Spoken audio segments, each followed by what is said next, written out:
That's worth clapping for right there.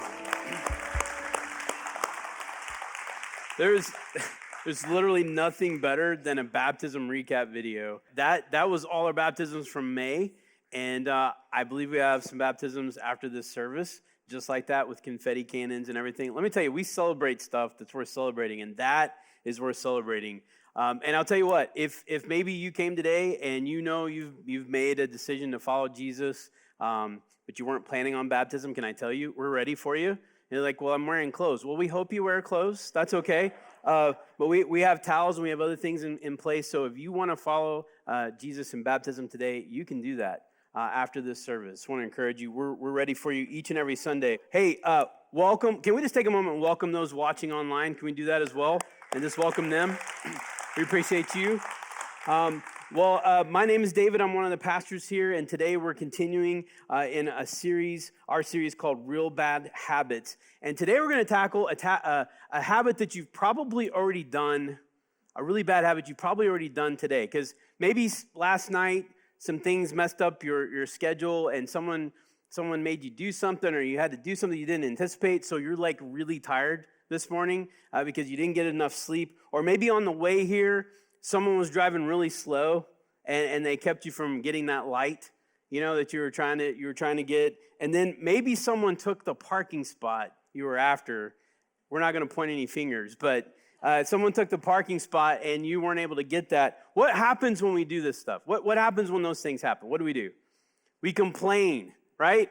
And my goodness, we're so good at complaining. And I'll tell you, none of us are immune to this. In fact, when I knew that this was the topic I was going to be speaking on, I sat down and was like, gosh, are there some things I complain about? I wrote a list like this in like less than a minute. I had five things. This is kind of like Seinfeld, the episode of talking about Festivus. This is the errands of grievances, all right? We're going to air the grievances. Here's number one for me. Slow drivers in the fast lane. Am I right? Yes. We got some baptisms today. Let's get the slow drivers are going to get baptized. Their life's going to be transformed. Listen, if you drive slow and everyone's passing you and you're in the far left lane, you need to move over, okay? You just need to do that. Number two, now you're going to find that these kind of get more petty as I go. If I go to a restaurant, I order food, and I've been sitting there a while, and my food comes, but my glass is empty, and then they never come around to refill it. Oh, man.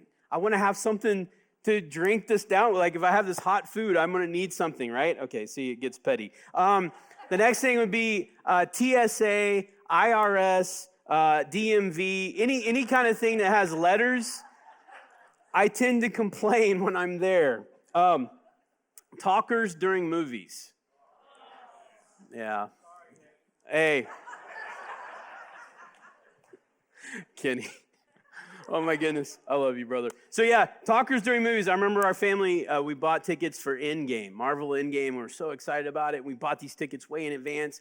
And this dude behind us, I think he was either high or he was drunk. And he was talking the whole time like, man, what's going to happen next? And we're like, hey, we don't know either. Can we just watch the movie? And then the last one is the one-upper. You know what I mean by that? Like if you're telling a story and it is kind of coming, oh, you think that's something. And then they tell it, and then you're like, well, and then this happened. Oh, you think that's something. And they just keep going at it. Oh, my goodness. That drives me batty. But here's the thing, right? So we all have pet peeves and things that, yes, are kind of a knee-jerk reaction to complain to. But what about the times in our life that's much bigger than, drink refills and parking spots? What about those times in our life where life isn't what it once was, and it's not yet what you hope it will be? Those moments where you're stuck between the promise and the promised land. Jeff Manion wrote a book called The Land Between, and it was because of this very thing. He calls this the land between, and the land between is like this. It's like when you've been in college for 4 years, and that dreaded day comes. You know what day that is? It's graduation, right? You graduate, and there's no jobs for you. And sometimes the land between can come unexpectedly and only in just a few words. Words like your position's been eliminated. There's been an accident. It's cancer. I don't love you anymore. Mom and dad and I are divorcing. We're moving, right?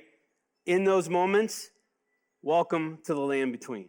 And then there are times when it comes a little bit differently. It kind of awkwardly and slowly, but you don't know how you got there, but somehow you're in a season of discouragement and depression.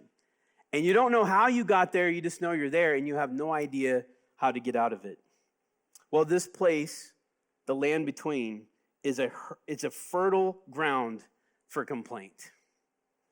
Whenever we're in situations like that, that's where complaint really tends to grow. And there's a great illustration of the land between, actually from the Old Testament. Today we're going to spend a little time in the Old Testament, and we're going to end in the New Testament. But if you've not read the Old Testament, it's okay. For this particular story, just get to know the Prince of Egypt.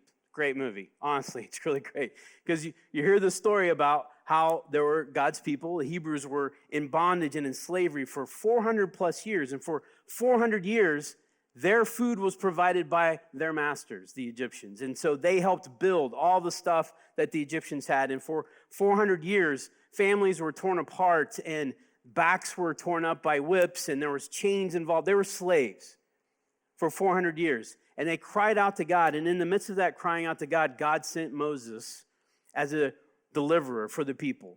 And he goes and he says, let my people go. You know the story. Again, if you haven't, Prince of Egypt, for real. It's a great movie. So in the end, finally, Pharaoh relents and lets the people go. And when they do, they're like high-fiving each other. Man, this is great, right? We're free. But if we pick up the story 2 years later, no one's high-fiving anymore because they're wandering in the desert. And I think about that. I'm like, okay, wandering in the desert. Where do they sleep? You know, rocks are like their pillows. Where do they go to the bathroom? I don't even want to know. But like, what do they eat? Well, it's interesting. They ate something called manna. And in Hebrew, it literally means, what is it? That's what it means. If you go to the Hebrew, it says, what is it? That's what manna is. So let's turn to Numbers chapter 11, book in the Old Testament, and it describes manna. It says, the manna was like coriander seed and looked like resin. That sounds delicious. And the people went around gathering it, and then they ground it in a hand mill or crushed it into a mortar. And they cooked it in a pot or made it into cakes. And it tasted like something made with olive oil. And when the dew settled on the camp at night, the manna also came down. So this manna appeared on the ground, and they would pick it up every single day. And it was this flaky bread-like substance, kind of like, I don't know, like cornflake, like a cereal. I'm not sure. But they would prepare it all kinds of different ways. Now, who here remembers Forrest Gump? Forrest Gump, right? Bubba's sharing with Forrest how to prepare shrimp. You know, it was boiled shrimp and fried shrimp. And he just goes through this whole list while, you know, they're scrubbing the floor. Well, imagine manna. That was their life. It was like, what are we going to have for dinner tonight? Well, it's manna. So they would have baked manna. They'd have boiled manna, you know, barbecued manna, manna on a stick, manna burgers, and for the Italians, manicotti, you know, manna, banana, cream pie, whatever. It was like no matter what it was always manna. And what did they have for breakfast? It was manna. What did they have for lunch? It was manna. What did they have for dinner? It was manna. What did they have the next day? It was manna, right? So are you tired of this yet? Imagine what they were dealing with week after week, day after day. So let's go continue in Numbers, verse 4. It says that the rabble with them began to crave other food. I'm going to pause there really quick. We don't use the word rabble that much in the English language. If you dive back a little bit and look at some other translations, some would say riffraff, the riffraff among them, and then another would say foreigners. Just a quick little history lesson about what happened with the Exodus. When the people of God moved out of Egypt, it wasn't just the Hebrews. It was basically all the undesirables. They probably opened up all their prisons, the whole thing, just like everybody left. So you have people that were not necessarily of Hebrew descent, and they're with this group. And you can imagine like this large crowd of people, and maybe you've experienced this before, where there's always someone in there that maybe isn't quite like everyone else, and they're just going to say the thing that no one else wants to say. And that's the picture we get here. So these foreigners with them began to crave other food. And so they start to gripe and complain. Well, what happens when you gripe and complain? It starts to get picked up by other people, right? So the Israelites start joining the chorus, and they started wailing. Now, when you read this, you kind of have to sound a little whiny. If only we had meat to eat. We remember the fish we ate in Egypt at no cost. No cost, really? Also the cucumbers and the melons and the leeks and the onions and the garlic. But now we have lost our appetite because we never see anything but this manna. What's amazing is no one was saying, you know what else we don't see? We don't see Egyptians with whips whipping our backs. I don't see any chains anywhere. I see freedom. No, they didn't say that. Because here's the truth, guys. Whatever circumstance we're in, it always looks greener somewhere else. And when your circumstance is tough, sometimes we long for the glory days, even if it meant slavery. And so they were focused on their present situation, and it's so easy to cast stones at these guys. But if we were to put ourselves in that same situation, do we honestly think we would react any different? Would we act any different? I don't know about you, but I've had a season or two in my life where finances were tight. Maybe you have too. I remember when Kimmy and I were newly married, we were definitely below the poverty line. I was going to school, and she was passing the NCLEX, so eventually we'd make some decent money. But until then, we were like $9,000 a year, $10,000 a year. That's what we were making. It was really, really tight. So it'd be mac and cheese and ramen noodles all the time. Now, ramen noodles are pretty good. They're pretty good. But if you have to eat them every day, it gets a little bad. You pull it out, it's 10 cents, it's great. And then, if you flavor it right, you don't have to just use this. You can add some other stuff to it. But after a while, just the taste, the smell, the wrinkling of the paper, it's like everything about it, you begin to hate. And if you've ever been in a place like that in your life, you kind of get an idea and a picture for what they were going through. But listen, guys, when you look at their situation a little bit deeper, when we take the story and unfold it a little bit and go beyond the curtain and look to what was really going on, we'll find that this was really much more about more than food. In truth, they were not simply complaining about their condition. They were complaining against God. It's as if they were saying, you know what? We were better off in Egypt. We were better off as slaves. And in truth, what they were saying is, God, we were better off without you. And guys, if we're not careful, that can begin to happen in our life because the spirit of complaint says, I'm sick of this. I'm sick of this job. I'm sick of this career. I'm sick of having to live with the in-laws. I'm sick of having to pay off student loans. Look what good they did for me anyway. I'm sick of coming at to the end of the month and figuring out which bills I'm going to pay and which bills are going to go to collection. I'm sick and tired of being alone and single. I'm sick and tired of getting test after test and going to the doctor and they still don't have an answer. I'm sick of enduring this loveless marriage. And you can get to the point, guys, where in a way you're almost saying, God, I was better off without you. Now, maybe you've heard the quote that time heals all things or heals all wounds. We all know that that's not true. Some do heal with time. That can happen. But some, that wound begins to fester.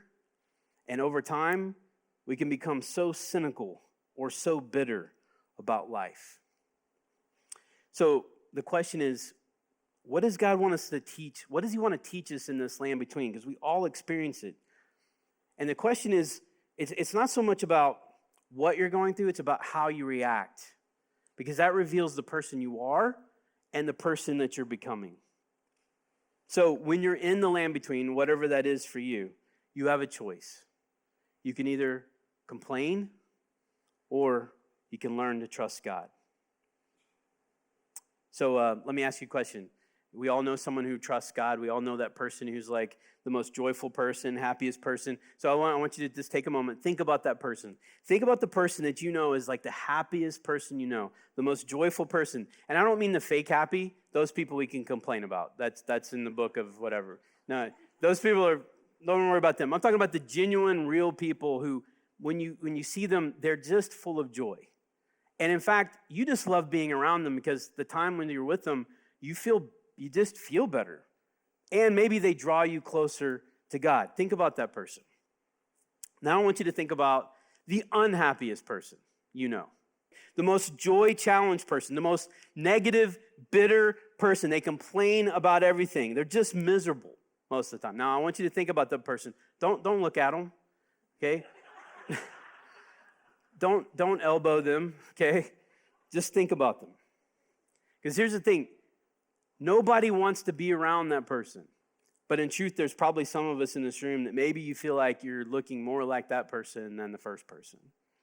And so how do we break this habit?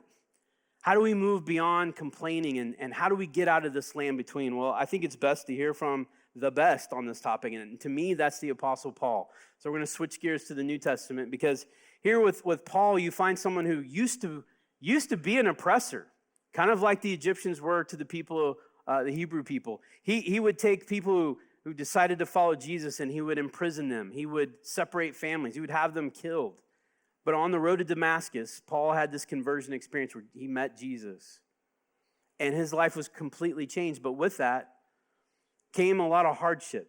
In fact, in 2 Corinthians, well, we won't read it. I won't put it on the screen. But he lists out in chapter 11 some of the things that happened to him. Like he says that 5 times he received 40 lashes minus 1. 5 times.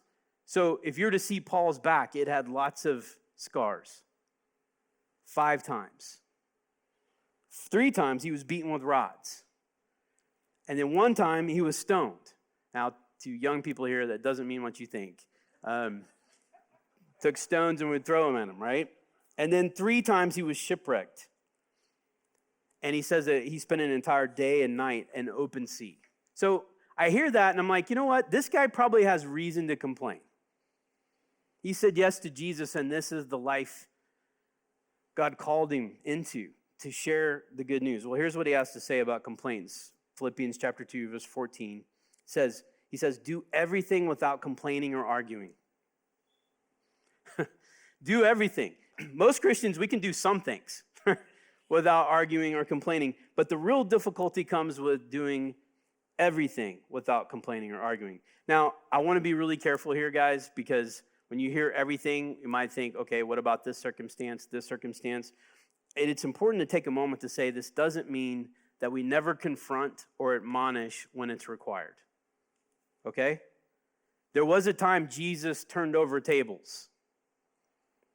There was a time he called out a group of people and said, you are like a brood of vipers.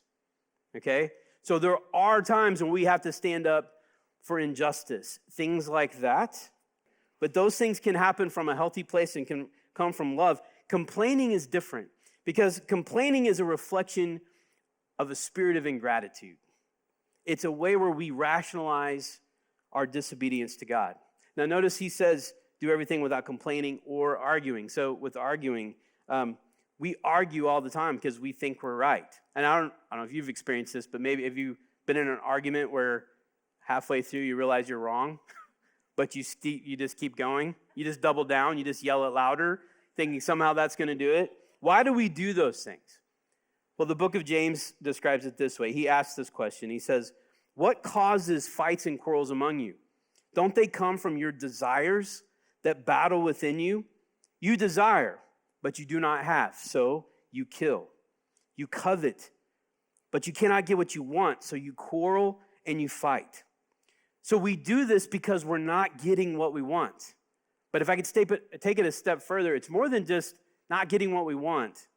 What it is we're not getting what we think we deserve, right? Because it becomes really, the issue is about entitlement. Because it's all about us, all about me. Paul goes on to complete this verse. He says, do everything without complaining or arguing so that you may become blameless and pure, children of God without fault in a warped and crooked generation.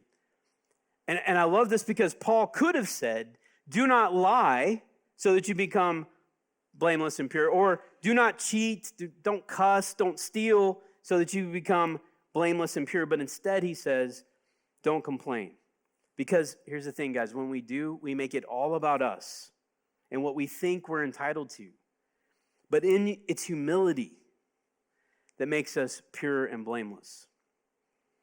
Let's go on. Paul says, then you will shine among them like stars in the sky as you hold firmly to the word of life. And then I will be able to boast on the day of Christ that I did not run or labor in vain. So he's saying when you do this, when you live life without complaining or arguing, the result is you shine like stars. That we become people without fault. There's even a passage of Proverbs, I should have written it down, where it's like, even enemies can respect you if you're doing what God says, if you reflect that in your life. He says, we'll shine like stars. It means you'll have influence around you. The people will want to be around you because they see Jesus in you. Can I just tell you, we need so much more of that in the church today. And I don't mean Refinery specifically, I mean the Big C church. We need to be people they actually like being around and having conversations with because, man, I just feel better having been with them. They may not even know why yet. And in time, hopefully we share it's because of Jesus and what he's done in my life. We need to do that much more. Paul continues, and he finishes this thought here. He says, but even if I'm being poured out like a drink offering on the sacrifice and service coming from your faith, I am glad and rejoice with all of you. So you too should be glad and rejoice with me. Here Paul uses a historical reference that we don't do today, a drink offering. When they would offer a sacrifice, at the end, the person would take like a glass of wine and just pour it over the sacrifice. And of course, if you do that, it's going to billow up smoke, right? And so this was a drink offering. And they would do this as a sacrifice to God. And he uses that as an illustration to say, I'm pouring out my life. I'm emptying my life. Andy Stanley had a message about this where he talks about our responsibility is to empty our cup. And I got to tell you guys, oftentimes you can feel the weight of that as a pastor, that like my job is to fill your cup, all of your cups. But the truth is that's not my responsibility. My responsibility is to empty my cup. The stuff that God's poured into me, I need to give to you. That's my responsibility. And your responsibility is actually to do the same. To take that cup that God's given you and to pour it out to other people. That's our responsibility. So listen, if you're single, are you pouring your life out into someone who's younger than you? Are you thinking about your life, about who do I need to pour into right now? Husbands, are you pouring out what God has put into you and serving your wife? Are you doing that? Wives, are you doing that with your husbands? Are you doing that with those that you serve around you? Parents, are you emptying that cup and teaching your children what it means to follow Christ in this crazy world? Are you showing them how to deal with life? Students, are you pouring your life into people around you that don't know Jesus yet? You see, Paul's saying, when I pour my life out, I experience joy. And I got to tell you guys, we will never experience joy if all we're worried about is filling our cup. You're going to experience, and we're going to experience joy when it becomes about others, when we step out of being selfish. So I would say it this way, the antidote for complaining is gratitude. That's the antidote. Being thankful, just having a spirit of gratitude for what God is doing in your life. So here's a formula. I would just say it this way. Complaining plus ingratitude is misery. And complaining plus ingratitude really, I would say, is entitlement. But pouring out plus gratitude equals joy. So guys, this is going to be our verse for this week. I promise you. Last time I was up here and I spoke, I think it was back in February, I gave out God cards, right? Does anybody still have their God card? Oh, that's awesome. It's great. I don't have anything for you today. I'm sorry. But I will leave you with this verse. Do everything without complaining or arguing. Can we just say that together? Can we say it together? Do everything without complaining or arguing. And this is important, guys, because guess what? In just a minute or two, we're going to leave here. And we're going to get it out into that crazy world. And you know what's going to happen? It's going to be crowded out there, and someone's going to drive really slow getting to that light. And you're going to be tempted to complain, but you know what you're going to do instead? You're going to say, do everything without complaining or arguing. When you go to work this week and you see your boss and you question and you think, and you wonder why they're your boss, right? And you're just kind of back at work, you're going to say, instead of arguing and complaining, you're going to say, do everything without arguing and complaining. Those of you that are married, your spouse is going to do it again. I hate to break it to you. Whatever it is they do that drives you nuts, they're going to do it again. And instead of it leading and spiraling into an argument, you're going to say, do everything without complaining or arguing. So guys, when I asked you earlier to think about the person who's joyful and full of life, and a person that just, exudes gratitude, when I was writing that down, I immediately thought of my friend Maribel, who's in Puerto Rico. And for some people are probably sick of hearing me talk about Maribel, and I talked with my family about it. I was like, I feel like I talk about her all the time. It's like, well, there's a lot of people you haven't talked to about Maribel. So here, everyone will now be sick of me talking about Maribel. So Maribel is who we work with when we do missions to Puerto Rico. And here's the amazing thing about Maribel is that she was actually a CEO of a large company. Her and her husband both were like bigwigs and made all kinds of money. A large corporation. I think at one point she was traveling to get to her job by helicopter, all this kind of stuff. And her and her husband, Willie, set that aside and rearranged their entire life so they would serve others. And what I mean by that is like they left that and they bought a bakery. And on the top floor of the bakery, they have like 4 rooms where up to 20, 25 people can serve every single week to the people of Puerto Rico, help rebuild homes after hurricanes, or help serve the homeless, or whatever the case may be. And it's not just that, they've bought other properties to do that. And what's amazing, if you know Maribel like I do, the challenges don't go away. The obstacles are still there. There's still things that, she could easily complain about. But here's the thing. Maribel has chosen to follow Jesus and to take whatever God's given her and empty her jar, empty her cup to those around her. And man, can I just tell you, when you're around Maribel, you feel closer to Jesus. It's seriously like, I describe it's like kind of being with like an apostle. Because when I'm with her, it's like you just get a true sense of what it really means to follow Jesus. And I think about that in my life. I'm like, I'm a pastor. Have I shaped my entire life to serve others? I got a long way to go. And I think of us in this room. What about if we chose, as we go out to Goodyear and Buckeye and Verrado, Surprise, Peoria, Avondale, wherever it is that we live, what if we chose to think differently about how we live our lives?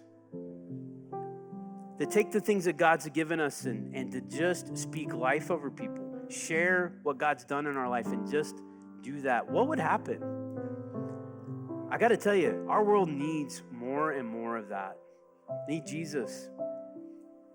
Need Jesus, that whatever God's doing in our life, he needs that. We need that in our communities. So guys, would you pray with me? Let's just close this time here. Jesus, thank you so much for your word. Thank you that you truly fill our cup. And every resource we need, we have in you.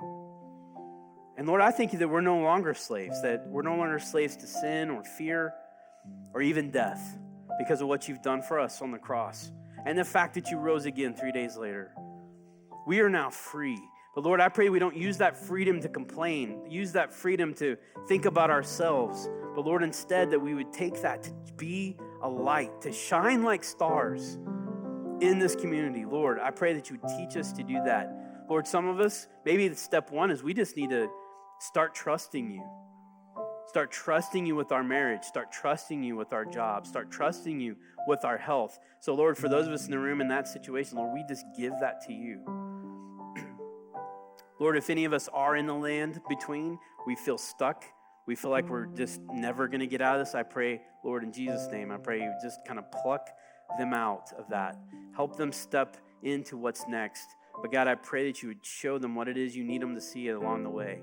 God, that you would take them and restore them, rebuild them, And Lord, that they can use that story of what you've done in that land between, Lord, to share and encourage other people who may be in it as well. Lord, may you do something in us as a church today, God, and this week, that when we leave here, that we think differently, that we pray differently, that we act differently, that we drive differently. Lord, that we can show the love to those around us, the love that we have in Christ. It's in your name we pray. Amen.